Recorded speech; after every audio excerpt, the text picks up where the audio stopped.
Welcome. My name is Mari Smith Benanti.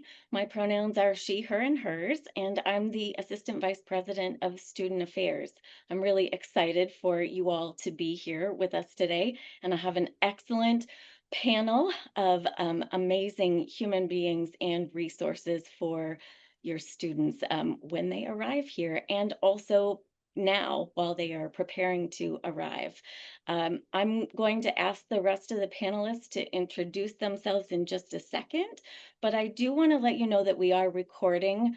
We are recording this session so that we can post it. One of the very best things about becoming a Grinnellian is that we come from all over the world, and because of all of the different time zones, we want to make sure that we can post this for everyone to be able to see and gain the resources. So we will be posting that. And having said that, I just want to make sure that when you ask your questions a little later at the end of our presentation, you make sure not to ask any personally identifying questions because it will be recorded and placed on our public website. So if you're thinking about very specific questions for your individual student, you may want to ask us those questions individually, and we'll have contact information at the end of the presentation. Sound good? All right, I am going to ask Megan to launch our introductions, please. Hi, everyone. We're so excited that you are here. My name is Megan Baldry. I use she, her pronouns. I serve as the Assistant Dean of Student Success in the Office of Student Support and Advocacy. What that practically means is that I oversee our care team. It's a group of a lot of professionals from across the campus where we meet weekly to discuss student concerns and risk, and then develop individualized plans forward for them to be successful here. I also oversee our non-clinical case management and work with students who are navigating some really challenging circumstances. So it could be financial stress, it could be academics, it could be a concern back home with family, but I work with them to connect them to support and resources. I'm going to toss it over to Rev Cassandra. Thanks, Megan. I'm Rev Cassandra. I am one of the associate chaplains here at Grinnell College, serving in the Center for Religion, Spirituality, and Social Justice. Acronym is CRSSJ. It's a mouthful. There's a lot of acronyms here. Your students will learn some of them. You may or may not. But our office is here to support your students, to walk alongside them as they continue to learn and find their community and place here. And I will talk a little bit more about what our center provides later in the presentation, and I'm going to pass it to Dennis. Everybody, I'm Dennis Perkins. I am the Assistant Dean for Residence Life and Student Conduct. And my day job really is to have students in bed. So we oversee the housing program, which is majority of our students will live on campus for all 4 years. And this is a great opportunity for them to connect with one another. We'll go into details a little bit later, but this is a great opportunity for them to meet new people on their floor, for them to interact with programs and to interact with our staff. So we have 70 paraprofessional staff. These are their peers who are what we call CAs, community advisors, who live on the floor with them. And we actually have professional staff who live in clusters. So we have one per cluster that's called ROCs, which is Residence Life Coordinators. So that's who I am and that's what I do, and welcome. Hi, everyone. My name is Beth Perlman. I use she, her pronouns, and I am a psychologist and the Dean for Health and Wellness at the college. In my role, I lead the Student Health and Wellness Center. What we call SHAW is our acronym, but essentially it's a fully integrated center where medical providers, mental health clinicians, and wellness staff work together to support your students' well-being. And we offer a lot of different services. We offer individual and group therapy, medical visits, telepsychiatry, prescription delivery, free in-town health transportation, and more. We can also help students navigate referrals, health insurance, and care coordination. I know Megan will talk a little bit about this, but I'm also part of the care team. And since I have your attention, just on a separate note, I wanted to give a quick, gentle reminder to have your students complete the required online health and vaccine checklist. This was technically due July 15th, but if they're missing any requirements, they'll need to meet with a SHAW provider upon arrival to campus. And if you have questions, that can be sent to a member of our nursing team through the health portal. For international students whose countries do not provide certain vaccines, we will have the opportunity to schedule needed vaccines upon arrival to campus.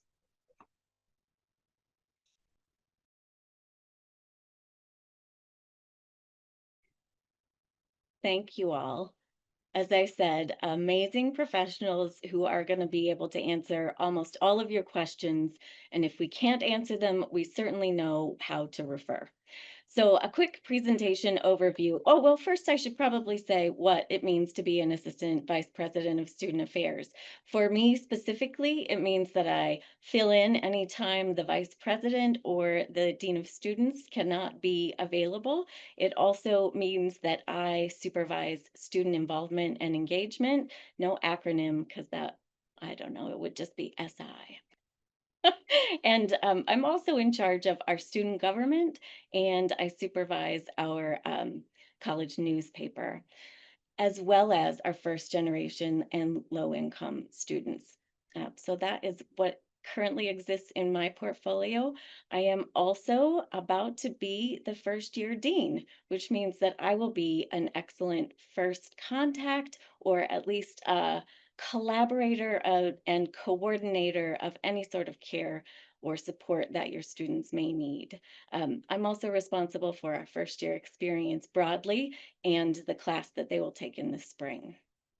So in our presentation today, we are going to spend a little bit of time acknowledging your transition, sharing our approach to student development and parent engagement. I'm also going to be monitoring the chat for your questions, and you might have heard a ding just now. That's me admitting people from the waiting room. We'll move then into what to expect when you're expecting a Grinnellian, which is a play on a standard parenting book, at least in the US. We'll talk a bit about coaching your student to success, how we can be good partners to you and how you can be good partners to us. And then we will leave a lot of time, hopefully at the end, for your questions and answers. And again, just a quick reminder that your question should be general and not specific to your individual student, because we are recording and posting this recording on our public website. So again, make sure you are just asking general questions so we can protect their privacy. Okay, yes, brilliant. So the parent transition, I feel like y'all have probably seen the webinars that are geared mostly towards your students, but we're here for you right now in this moment.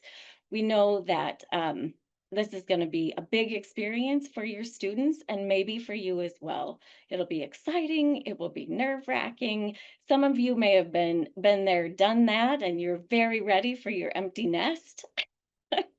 Some of you will be just nervous to send off your baby on their own. And so parenting from afar can be a really tricky proposition. One of the things we wanted to let you know about is that you will have a very different level of access to your students' information. Generally speaking, I think in your experience with the educational system, you may have had lots of access to how well your students are doing. Progress reports, parent-teacher conferences, grades being sent to you and to sign off on.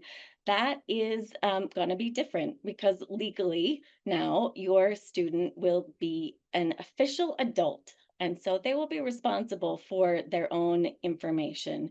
We'll talk a bit more about FERPA and HIPAA in a moment, but I do have just a little bit of advice as far as negotiating new parent-student dynamics.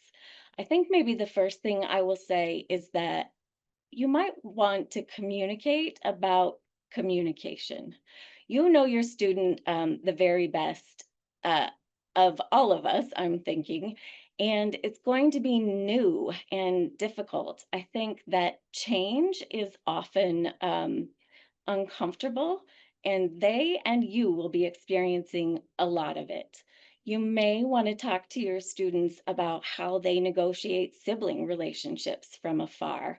I'll pause for just a second and say that I'm 10 years older than my baby sister, and figuring out how to have a really good relationship with a 10-year-old when I moved away from home and not losing that opportunity was something I hadn't thought about in advance. Um, Negotiating with your student what it means for them to be an adult with you, and when they return home is going to be less awkward and less difficult if you talk about it in advance. So hopefully you will have some time before they arrive on campus to practice some of those different conversations. I'll also tell you that move-in day and commencement day are my two very favorite days on campus. They're just beautiful bookends where on move-in day, parents are often nervous and excited and want to make sure their students have everything they need, and students are nervous and excited and wondering who's going to do their laundry. Spoiler alert, they do their own laundry.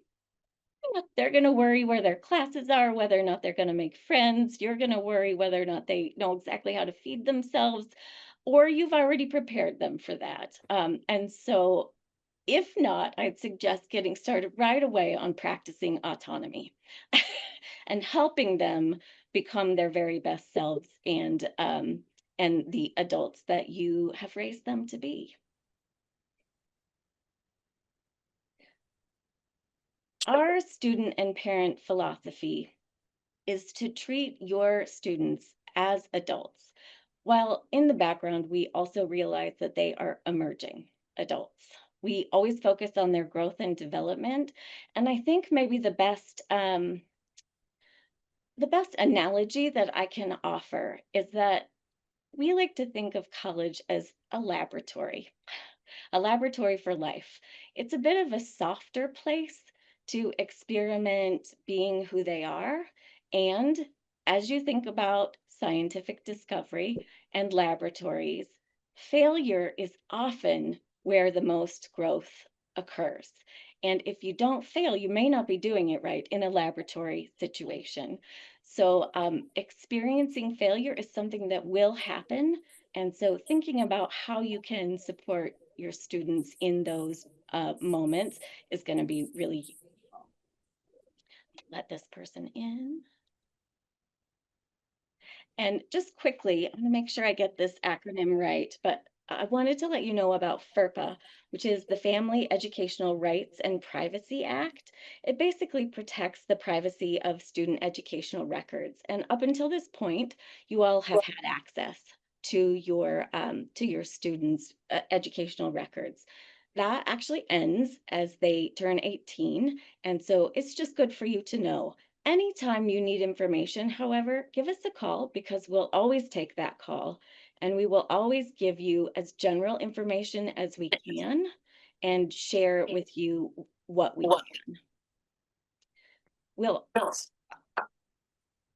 see, I'm going to ask everybody to mute. Make sure they're muted. HIPAA, I was going to briefly just talk about HIPAA, which is the Health Insurance Portability and Accountability Act, and protects sensitive patient health information. Essentially, the same thing is true, except maybe some stricter and different boundaries as far as what information can be shared out from partners in student health and wellness. What I also want you to know is that you all are our critical partners.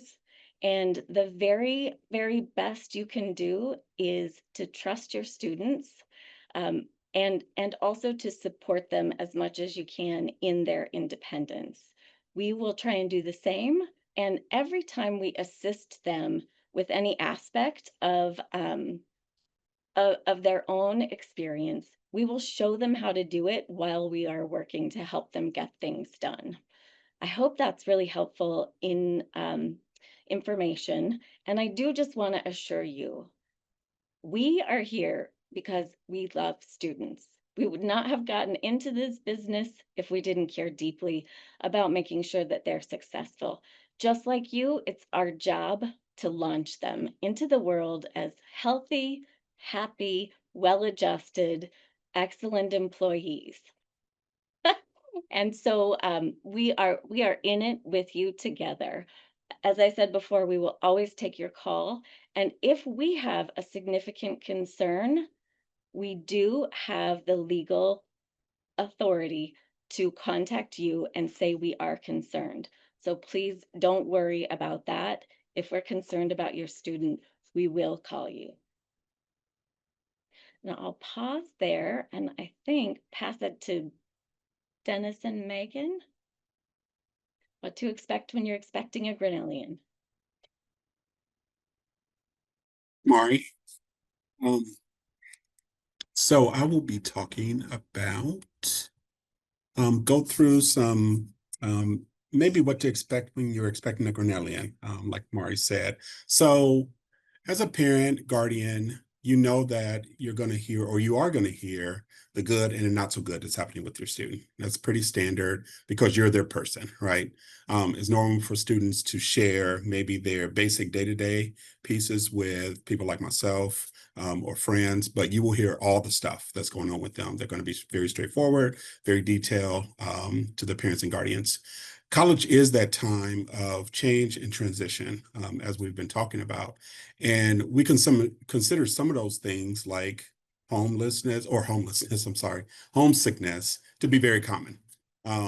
This is common, especially for those who have never been away from home or leaving for an extended period of time. But it is a concern when you're hearing things from students like, I can't find friends, or I'm struggling to connect with anybody that's on my floor. Nobody talks to me. Those kind of things are concerns. The Department of Res Life has employees that we employ, they're called community advisors that I mentioned before, who will start the year by taking students to programs, activities, getting them connected with other people on the floor. These are great paraprofessionals, again, one per floor in each community that your student can connect with. And so we want to hear from the student if they feel like they're not connecting or those things are not working for them. Another piece that we consider to be just part of community living is to live with a roommate. And we know that we're asking a lot of students. We want them to essentially be here and live for 9 months with a person that they may not know. And for us, and we were taught some things, of course, by MTV's Real World. And those who grew up in the 90s know what I'm talking about, that they introduced this concept that strangers essentially were going to live together.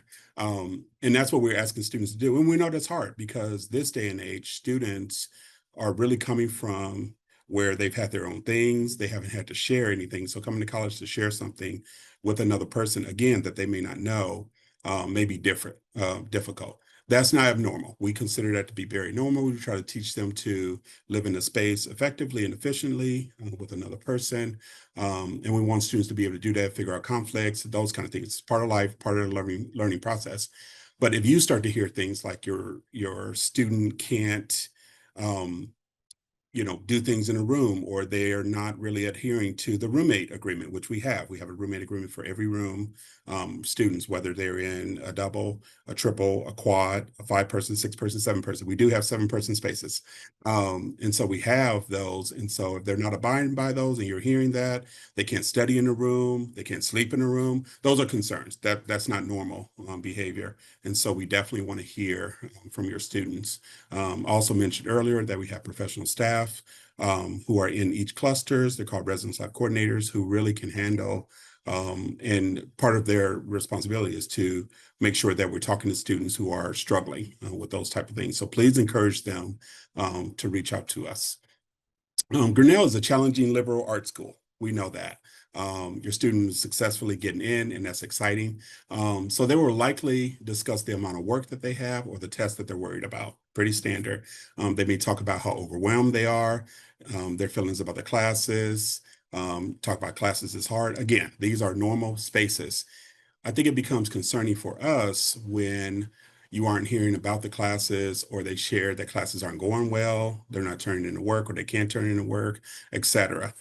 Grinnell is a small community and faculty of staff are invested in supporting your student. And so we want you to know that class sizes are very small for that reason. So attendance, participation required for majority of the classes. We have support systems, and Megan will talk about a couple of those after this, but we have Academic Success Center to help students engage in academics, learn important skills for their classes, studying, participating, and reviewing for exams. If your student isn't going to class or isn't engaged, we get concerned about their academics, and we do personal reach outs and well-being checks on them. So again, these are great resources, and they can reach out, and we encourage you to start with, if you're a student, start with your CA that's on your floor or RLC that's in your building. Megan? Yeah. I did want to mention that we do have something called an alert referral system. And so faculty and staff use it regularly to let us know about concerns that they're seeing with their students in their class, on their hall or other places, and know that we act on each one of those referrals that come in and invite the student to come sit down with us, talk through things that are going on. And so please know that that is there. And if your student receives a notification that they've gotten a referral, know that they're not in trouble and help reassure them of that. But I want to talk through the next couple of points. You know what's normal for your student. And so we want you to keep that in mind as they embark on this journey. At the same time, it is also very normal for students to experiment, to learn more about who they are in a context that's different from home. Your student might seek out different religious or spiritual beliefs. You know, they might have been raised in a certain faith tradition and want to expand their understanding of different religions and practices. The CRSSJ, like we talked about, does a great job of that. They may want to try on different sexual orientations to figure out who they are. What gets concerning for us, so those things are normal. What gets concerning for us is when we see or when you hear about a complete shift in their personality. For example, pushing boundaries, some is expected. They're navigating a new space and making sense of their world. They might seek to redefine their relationship and communication with you. They may push back a little bit on how much they want to share. They may question decisions. They may change their appearance. They may change their dress. They may push for changes in policies. But when it crosses the line into outright defiance, that is when it can become concerning. So if you hear them arguing about, having an argument with a professor, if they talk about disrupting the class, if they talk about making threats, or if they're usually communicative with you and then they have just stopped responding to any communication. All of these things raise concern and alarm bells for us that they might be dramatic shifts in their personality, and we want to check in on them. And so we welcome that information, the things that you're learning from them. We encourage students to take smart risks. You might hear that they are running for an office in Student Government Association, and that is great. That is Mari's area.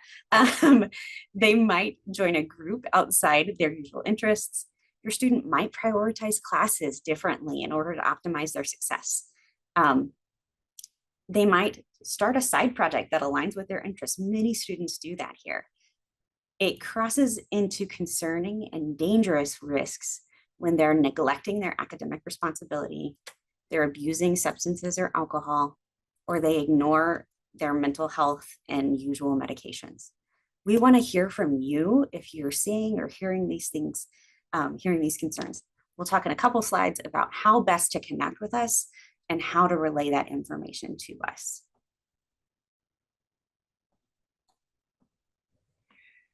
Hi all. First, I just wanted to say again, congratulations. It takes a lot of hard work, perseverance, and support to reach this moment, and we're so absolutely thrilled to welcome your student to our community. Rev Cassandra and I are going to talk to you today about coaching your student to success. And college is an exciting time, but it's also a slightly big adjustment. Even when college is a great fit, it's totally normal for students to feel stressed, uncertain, or out of sorts. I often compare the transition to a snow globe. When you shake it, things swirl around. It's beautiful, but it's also disorienting. That's what change can feel like. Eventually things settle, and that's when the real growth begins. So, as Megan and Dennis discussed, if your student calls feeling overwhelmed or unsure, that's okay. These moments are part of learning and becoming. And one of the most powerful things that you all can do is to normalize the bumps, be there to listen, to validate, to reflect their strengths.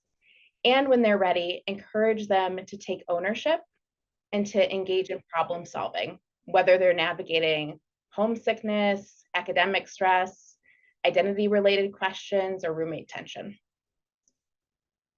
I'm hoping that this comes through in our presentation, but we really believe college is much more than academics. It's about learning to sit with complexity, to trust yourself and your internal resiliencies, and to grow. And none of us do that alone. That's why we really encourage students to ask for help when needed. It's an essential form of resiliency. And we know from working with students that academic success and personal well-being go hand in hand. It's not just about managing coursework. It's about feeling supported, healthy, and connected enough to thrive. For this reason, we encourage you and your student to begin thinking about their well-being needs before they arrive on campus, and to continue to check in on those needs throughout their time here. At Shaw, we encourage you to create a wellness plan prior to coming to campus that brings together support from various campus offices and resources. And luckily for everyone, we have a lot of incredible resources on campus. Shaw, as discussed, offers holistic wellness support, including medical care, mental health counseling, wellness coaching, and health education. And our goal at Shaw is to help students flourish both physically and emotionally throughout their time here. The Academic Success Center is also an excellent resource, which provides individual advising meetings, peer tutoring, coaching on study strategies, and support for students who are balancing coursework with personal challenges. If your student has a diagnosed medical or mental health condition, or even thinks that they might, disability resources can also be a really important place to start. They essentially work with students to explore whether reasonable accommodations might help them have equitable access to academic and campus life. They also have executive functioning coaching, which is an amazing resource. Our student support and advocacy team helps students navigate both academic and personal bumps in the road. And then finally, the Center for Religion, Spirituality, and Social Justice offers a welcoming space for meaning making, as well as individual and community reflection. And I really want to emphasize that you don't need to be in crisis to reach out to these offices. These are services that can be beneficial to everyone, and you can be thriving and still utilize these resources. At Grinnell, all of these supports are part of our holistic system designed to ultimately help students not just survive college, but truly thrive. We work together as a team. So when you think of coaching your student to success, I really invite you to think about it in the way that we do. And it's not just helping them get good grades, but coaching them to build a balanced life with room for learning, connection, growth, challenge, and self-discovery. And I'm going to turn it over to Rev Cassandra, who will discuss the role more of agency building and community care in coaching your student to success. Awesome. Thanks, Beth. As she said, I am Rev Cassandra, and I am one of the associate chaplains at the Center for Religion, Spirituality, and Social Justice. I serve in that office with our Dean of Religious Life, Rabbi Sarah Bremerschley, as well as another associate chaplain, Imam Abdul Muhammad Priester III. And we three chaplains are very happy to see your students coming and to meet and see the students that are returning every year. Our center provides one-on-one support for every student of any religious, spiritual, or secular identity. And I like to say from agnostic and atheist to Zoroastrians, anyone in between. And that when we're providing that one-on-one care, we will only bring in religion into the conversation if the student themselves brings it in. And so I have had conversations with students who are struggling with roommates and friends, but maybe don't think that it rises to the level to go and see Beth and the others at Shaw, but do want to talk with someone. Or I've talked with students who are struggling to find a spiritual community and wanted some support and guidance on doing that. And so our work at the CRSSJ is really to walk alongside students. And this is something that we really encourage you as parents and as adults in these students' lives to help them in a way that is, I like to call, like, again, just saying walking alongside them. And so like Beth talked about normalizing some of these stressors, reminding them when they're having stress. Do you remember that time in your junior year when you were like working on your SATs and you were working on this and that and you were really stressed? What did you do? And so just reminding them that they have the capability to get into Grinnell. Therefore, the people, the admissions believe that they have what it takes to be successful students here. And so we are here to remind them of that. As one of the associate chaplains, I'm also here to help them find community and build community, whether that's through religious or spiritual or even secular communities on campus and also off campus. We have over 24 churches around town. But we also have a rabbi as our dean at our office, and also an imam. We have a Buddhist group, we have a Dharmic room, we have so on and so forth. And so we are here to help your students create and find their own meaning and purpose while they're here with us. Like Mari said, helping them experiment at Grinnell to find what will work for them, because we know that finding meaning and purpose is a lifelong journey. It is always changing as our life changes, as context changes. And so our goal at the center is to help your students develop the skills and begin to find the confidence and build the confidence to do that kind of meaning making. And so that is one of the things that I have loved about joining the team here at Grinnell. That we also have some incredible like cultural and affinity centers, including the Black Cultural Center, the Stonewall Resource Center, the Latinx and Latinx Cultural Center, the Disability Cultural Center. We have so many cultural centers. It's amazing for such a small campus how much community that is possible here. And so our goal is to help your students find some of that community and to make connections to that. And so our advice to you all as adults in their lives is to help remind them of the times when they have found purpose and meaning in community, and to help guide them to those decisions so that they can find those places that will be meaningful to them while they're here at Grinnell. And I think I'm going to pass it on to, I don't remember who I'm passing it to. To Megan. Hey, so I really hope that you've heard sort of through this that we are committed to your student success.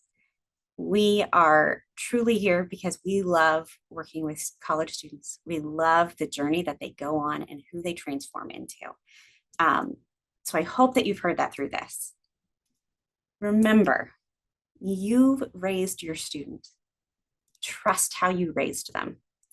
You know them, you know their usual behaviors.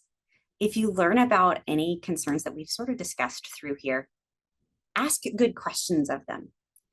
Check in with your student and then help them seek supportive resources. I think Beth mentioned it. We are really and truly a resource-rich campus. And we have so many different ways of supporting students. We also want you to pick up the phone and call us, email us. We want to hear from you. Let us know what concerns you're seeing. Please be gracious in understanding that we can't always reciprocate the sharing of information because of FERPA, like Mari discussed. It limits the ways and how much we are able to share back because the federal government used them as adults now. However, know that in us seeking to be best partners with you, we will try to secure what we call a FERPA release, which basically a student will sign off on and say, I give you permission to speak with my dad about this concern, or my mom about this thing, or my guardian about this thing. And so as much as we can, we seek to do that so that we can partner with you in strategizing ways forward so that your student can be successful. Like I said, we openly accept and take actions on things that we're able to. As I mentioned earlier, I oversee care team. And so I meet weekly with a bunch of people, some of whom are on this call, so Beth and Dennis, and then other people like campus safety, our dean of students, our dean of academic success center, to talk through and gather information from all across campus to really pull together a holistic picture of what's going on. Your concerns and the things that you observe are part of that holistic picture. So in you calling us and letting us know, your information helps us take appropriate steps to intervene, to create a plan, and help your student really be successful and excel here. I think Mari mentioned it earlier, in an emergency situation, we will absolutely call you as soon as we can. Typically, you would be hearing from Mari, from Ben Newhouse, our Dean of Students, or from me. In emergencies, there's often a lot of different moving pieces that might delay our communication a little bit. But know that we also know that these are your children, that these are your babies, and we will do our best to reach out to you as soon as we possibly can. And if your student is admitted to the hospital and we know about it, we're going to call you and let you know.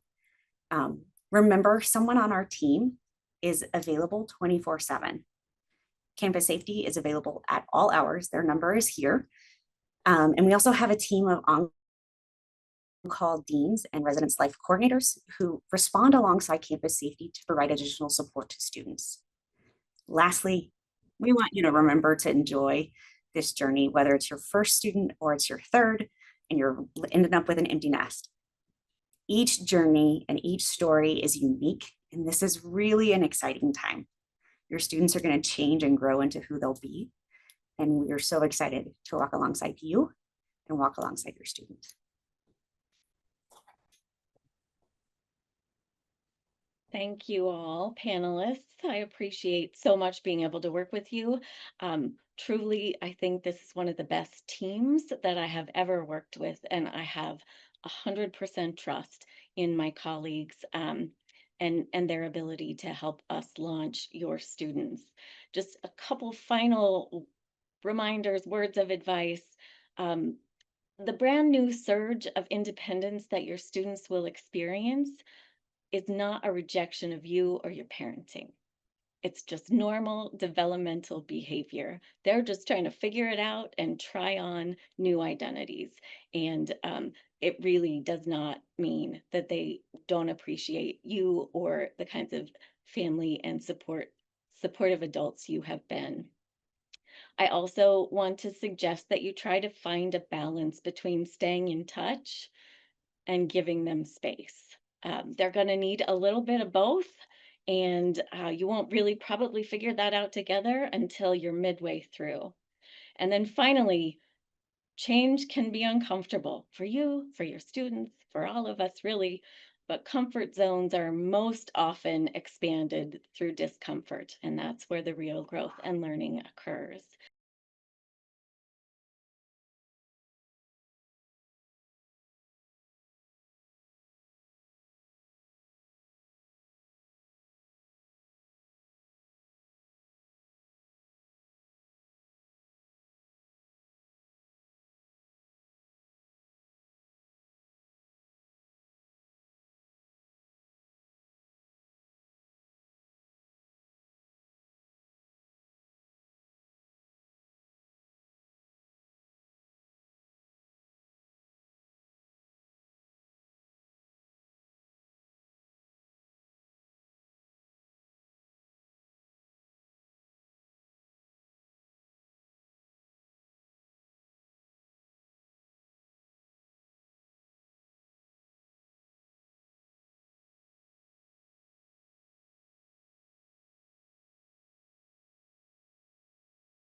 And so with that, I will pause, and you'll see our email address information on the slide, and we will open up the chat for any questions that you may have for us.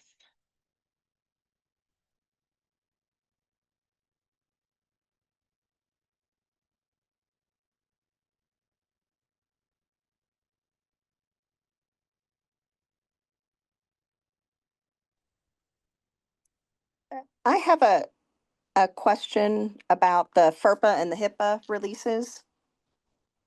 Sure.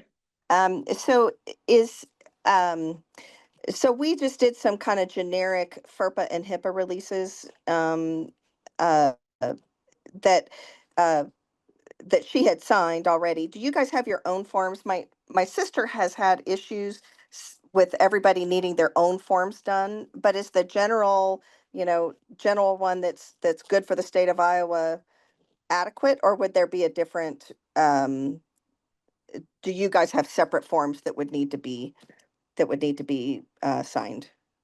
Yeah, thank you for that question.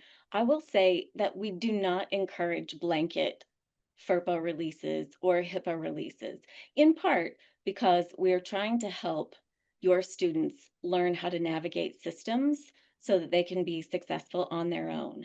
And so you can get any sort of general information about how things usually work from anyone in student affairs or on campus by calling.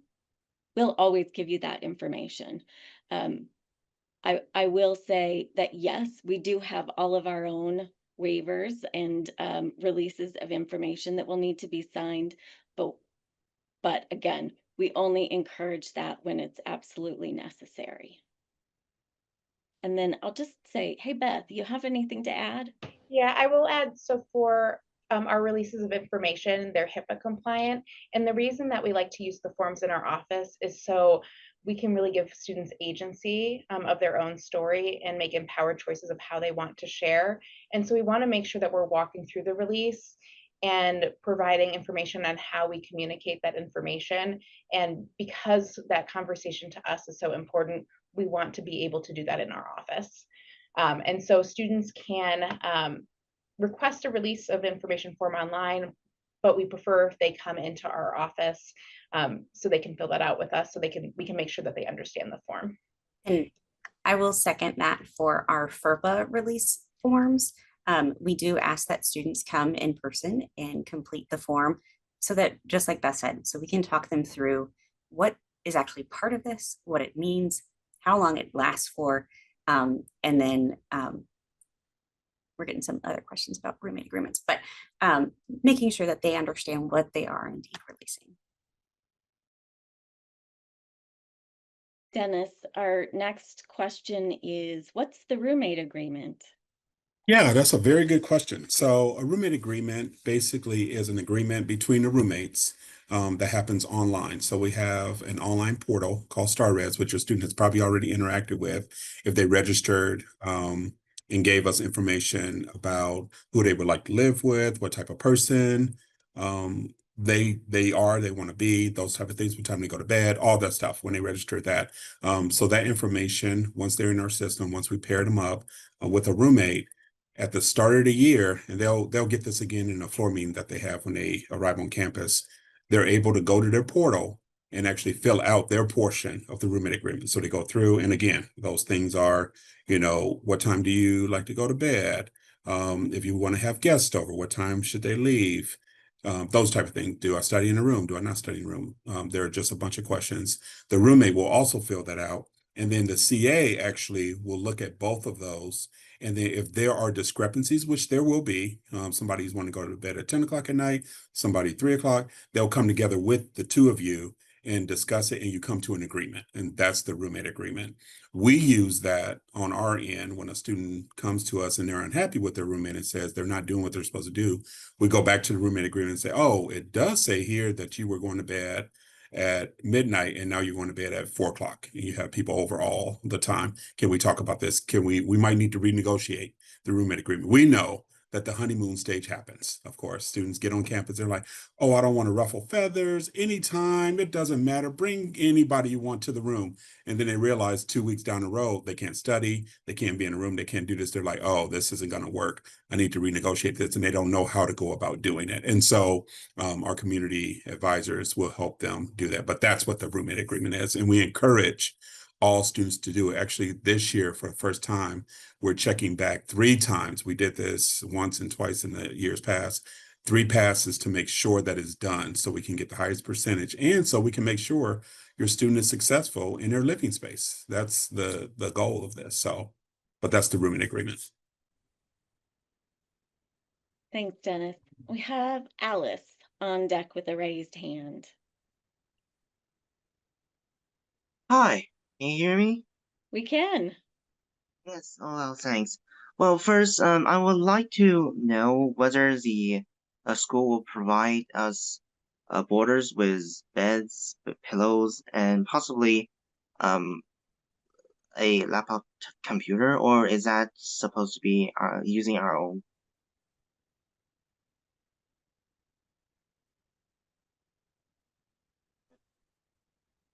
Go ahead, Dennis. Yeah, I can answer I can answer those questions. A bed, you're provided with an extra large twin bed in every room. We ask students to bring their own covering. So there's a mattress pad, but then you bring the sheet, top cover if you like that, and blanket, and then you bring your own pillow to supplement. We do not provide laptops to students, but I do know, and Megan, I think will chime in as well on this. There are programs that we have on campus for students who may not be able to afford one, or if there are computer breaks, there are loaner computers I know through our ITS, and you can work with our student disability services to get those. And so that's one resource that we know we can provide. So if a student is having trouble, please reach out to our office, Student Affairs, reach out to your CA, and they can start you down that path to get a computer if you need one. Dennis, I just want to clarify one thing real quick. So we do have a laptop loaner program. It is available to students who are considered very high need. In order to find out about your eligibility to receive one of those laptops, or like Dennis said, if yours breaks, you can email finaid@grinnell.edu to find out if you're eligible. And I'll drop that email address here in the chat.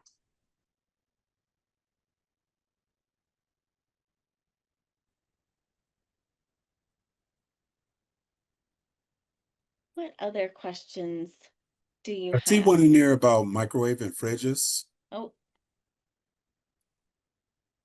So we actually have a program through Res Life. It is on our website, and we can send that link to you as well. But we have a program where students can sign up to get a micro fridge. It's actually it's not the cube, but it's the next size up refrigerator along with a microwave that's on top, and students can essentially are renting it. I think it's about $200, but you can see the link on the website. And basically, they will deliver it to you, and they will pick it up a couple weeks just before the end of the academic year in May. So students aren't having to worry about carting it around, taking it home, bringing it back, those type of things. So that's a program that we use for the last 3 years. This will actually be our 4th year doing that. So that is something that is available to you.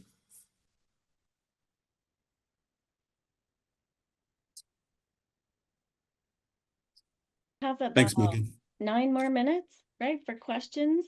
And we're happy to stay on. Well, I'm happy to stay on a little later. I don't need to volunteer the team to stay, but I can answer a few more questions after our time is up. But feel free to put anything new in the chat or raise your I hand. have a question. I can't figure out how to raise my hand, so can I ask it? That's okay. Yes, please do, Linda. Okay, thank you. So I have a fall athlete who will be moving in early. And I understand that there are some activities or events for regular move-in day, but we won't be around for that. Is there anything that's done for the families of the fall athletes who move in early or anyone else who's moving in early? There are not any standard that I'm aware of, and others please chime in if you know differently. Most of our planned activities are set up for the actual NSO day and the days that follow for new student orientation.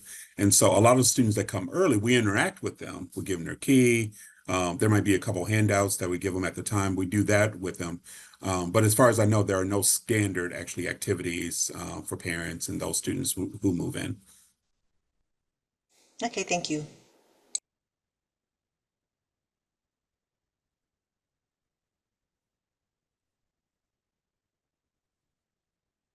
Okay, so we had another question about when to complete the roommate agreement.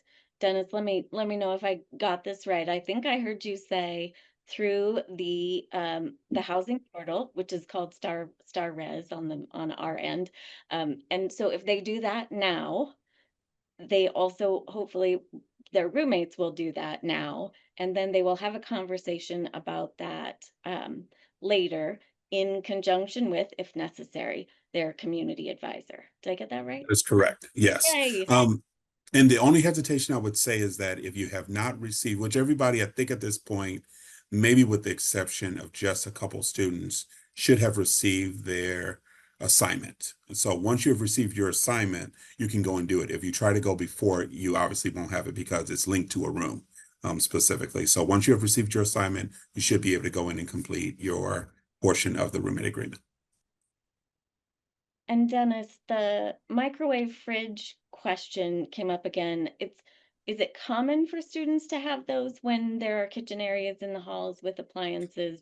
I'd say it's At not Grinnell, un it really isn't very common. We get about anywhere from 35 to 40 orders total. And to put that in context, we have about a little over 1,400 students on campus. So that gives you an idea of how many. And I don't see that number really growing a whole lot because we do have kitchens in areas. When students feel like they're in a space where there might be limited kitchens, meaning that everybody in the building will use it, then they feel like maybe they can have a micro fridge if they want to prepare some things, or if they want to prepare special meals because they have a special diet, they might get one. But it really isn't common at Grinnell for everyone to get one, but that is an option if you do want.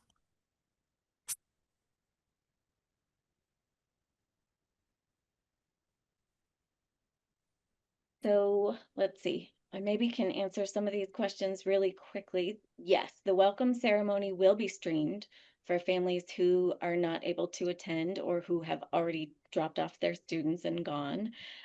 We don't have a program for buying laptops. We don't sell them here. We would recommend you all bring your own. Insurance waiver, looks like you answered, Beth. Thank you. When do students receive roommates and room assignments, Dennis? So that actually, those have already happened.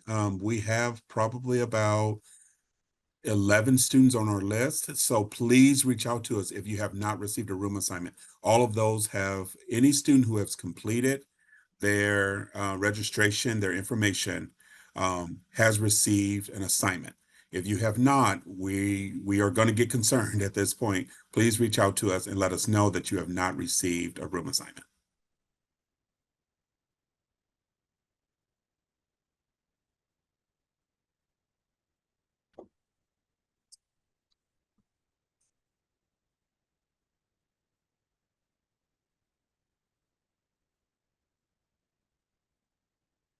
Megan, do you want to say more about computer science computers?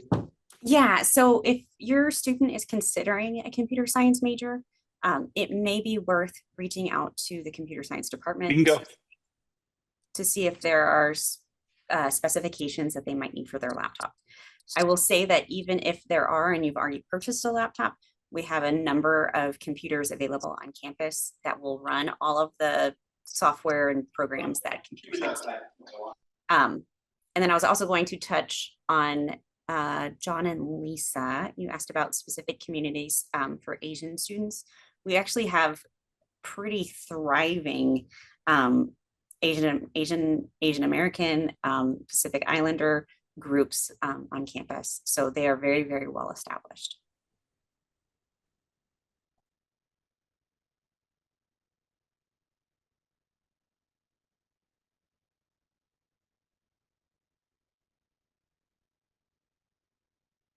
I see somebody asked about the floor plan.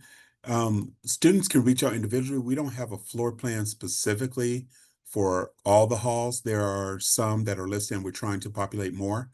So if you just reach out to Res Life, we can share that information with you.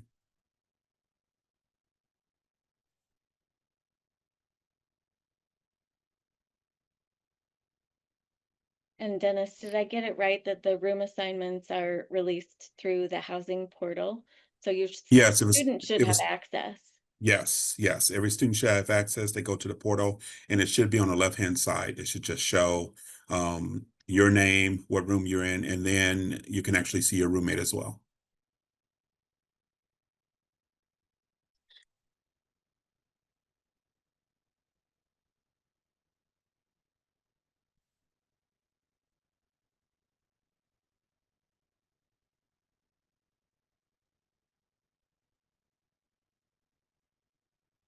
We have a question about, oh, where'd it go? The process for students who qualify for work study and how they go about getting a position. So I will say that I don't know as much exactly about how work study works here on Grinnell College's campus because it happens differently in other places as well. However, I do know that any job that is posted through the I think it's ADP. Student employment is what your student should be able to look for on our website. Anything that is posted as a job is eligible for work study. And so that all happens in the background here, which is really excellent because then nobody knows who has work study and who doesn't. But any job for students on campus will fulfill that requirement. And so they would just need to find the student employment website and submit their information for an interview. Good idea is to go ahead and have them work on their resume. That'd be another good example of walking alongside and practicing autonomy and helping them get ready for those big interviews and opportunities. Yeah. Mari, somebody asked about where this would be posted. Student employment positions. No. Sorry, Oh. this presentation. Oh, right. The same place where you found out about this, one of our student, oh, you know what? I'll have to find that out. I believe it will be on our main page, grinnell.edu, and you should be able to type into the search bar parent and family resource panel. Should come right up.